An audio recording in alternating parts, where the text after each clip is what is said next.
سنتعرف على موعد مباراة ريال مدريد ضد مانشستر سيتي في دوري أبطال أوروبا 2025.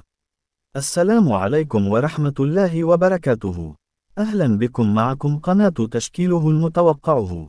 ولكن قبل معرفة جميع التفاصيل لا تنسى الصلاة على النبي محمد صلى الله عليه وسلم، إعجاب للفيديو واشتراك في القناة ليصلك كل ما هو جديد. أمامكم التفاصيل. لن تترقب جماهير كرة القدم حول العالم مواجهة ريال مدريد ضد مانشستر سيتي في إطار منافسات دوري أبطال أوروبا 2025.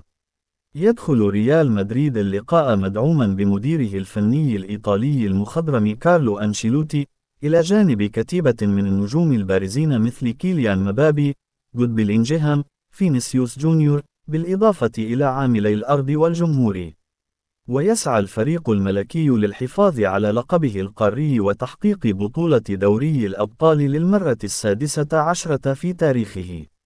ويبحث العديد من الجماهير عن موعد مباراة ريال مدريد ومانشستر سيتي في دوري أبطال أوروبا 2025. في المقابل، يحل مانشستر سيتي بقيادة المدرب الإسباني بيب جوارديولا ضيفا ثقيلا على ملعب سانتياغو برنابيو، واضعا نصب عينيه تحقيق الفوز وبلوغ الدور التالي. ويعتمد الفريق الإنجليزي على قوته الهجومية التي تضم العديد من الأسماء اللامعة، بالإضافة إلى اللاعب المصري عمر مرموش الذي انضم حديثا للفريق ويواصل تألقه في الدوري الإنجليزي الممتاز. شهد لقاء الذهاب بين الفريقين إثارة كبيرة، حيث نجح ريال مدريد في تحقيق الفوز على مانشستر سيتي ب3 أهداف مقابل هدفين في المباراة التي أقيمت على ملعب الاتحاد معقل السيتيزنز.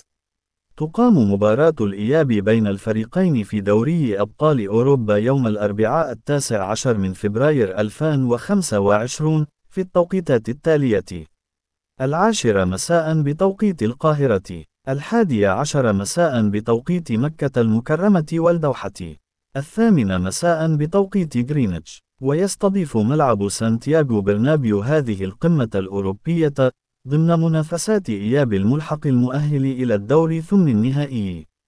يمكن متابعة المباراة المرتقبة بين ريال مدريد ومانشستر سيتي عبر شبكة قنوات بي إن سبورتس القطرية، الناقل الحصري لمباريات دوري أبطال أوروبا، وتحديدا عبر قناة 1.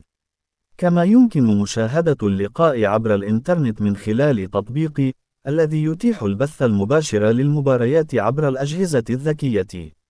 معلق المباراة: أسندت شبكة بي إن سبورتس مهمة التعليق إلى المذيع الجزائري الشهير حفيظ دراجي. حكم المباراة: سيدير اللقاء الحكم الروماني إستيفان كوفاكس بتكليف من الاتحاد الأوروبي لكرة القدم يويفا. التقى الفريقان في 13 مباراة رسمية، جاءت نتائجها كالتالي: ريال مدريد فاز في 5 مباريات، مانشستر سيتي حسم 4 لقاءات لصالحه، 4 مواجهات انتهت بالتعادل،